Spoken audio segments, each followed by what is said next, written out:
He stands as a giant in military history, a name whispered with respect and awe even by his enemies. Hannibal Barca, the Carthaginian general, challenged the might of Rome and nearly brought the Republic to its knees. His story is one of incredible daring, strategic brilliance, and ultimately, tragic defeat. Born into a world at war, Hannibal's destiny was shaped by the bitter rivalry between Carthage and Rome. The First Punic War had ended in Carthaginian defeat, fueling a burning desire for revenge in the heart of Hannibal's father, Hamilcar Barca. Hannibal, barely a boy, swore an oath to his father.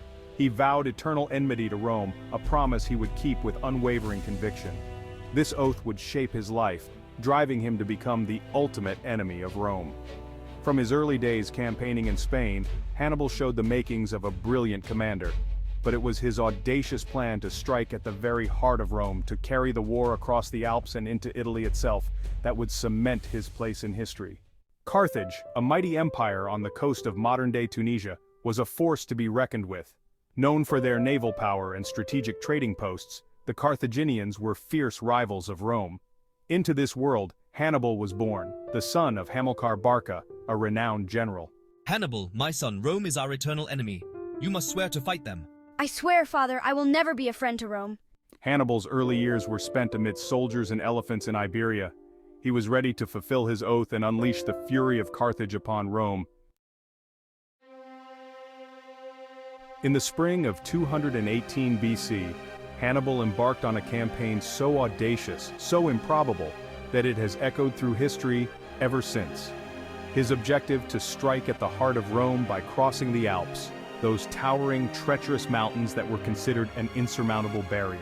We will march through the Alps and bring the war to Rome's doorstep. Nothing will stand in our way. Gathering his army, which included war elephants, Hannibal set out from New Carthage.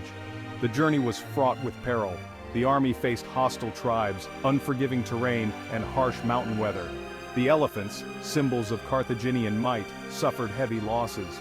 Yet Hannibal pressed on, his resolve unwavering.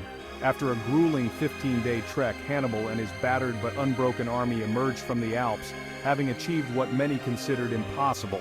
They stood on Italian soil, poised to carry the war to Rome itself.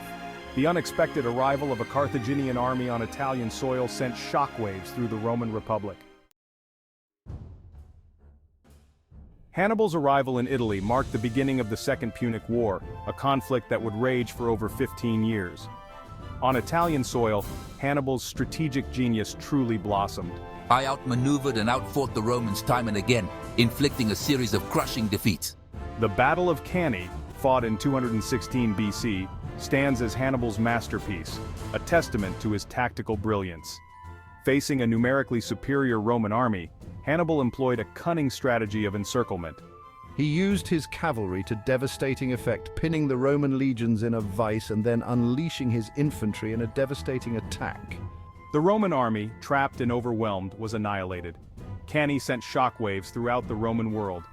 Despite his string of victories, Hannibal's ultimate goal, the capture of Rome itself, remained elusive. The Romans, though reeling from their losses, had learned from their defeats and adopted a strategy of attrition. Hannibal's string of victories sent shockwaves through the Roman Republic, but Rome itself remained a prize beyond his grasp.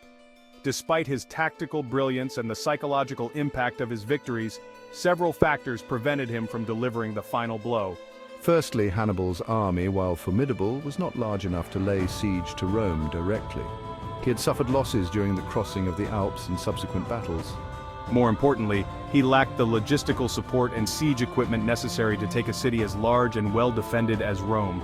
Secondly, the Roman people, though shaken, displayed remarkable resilience. They refused to panic or sue for peace, even in the face of existential threat. The Roman Senate, demonstrating remarkable leadership, rallied the populace and enacted measures to raise new legions and secure resources. Hannibal's strategic genius had brought him to the gates of Rome, but logistical limitations, Roman resilience, and the steadfastness of many Roman allies combined to make the city a fortress beyond his reach. Despite never breaching Rome, Hannibal was a thorn in the Roman Republic's side for over a decade. However, the tide began to turn against him. The Romans shifted focus to Carthage, bringing the war to Hannibal's homeland. Recalled to Africa, Hannibal faced Scipio at the Battle of Zama in 202 BC. Using Hannibal's own tactics, I secured a decisive Roman victory. Defeated, Hannibal escaped and eventually took his own life, a final act of defiance.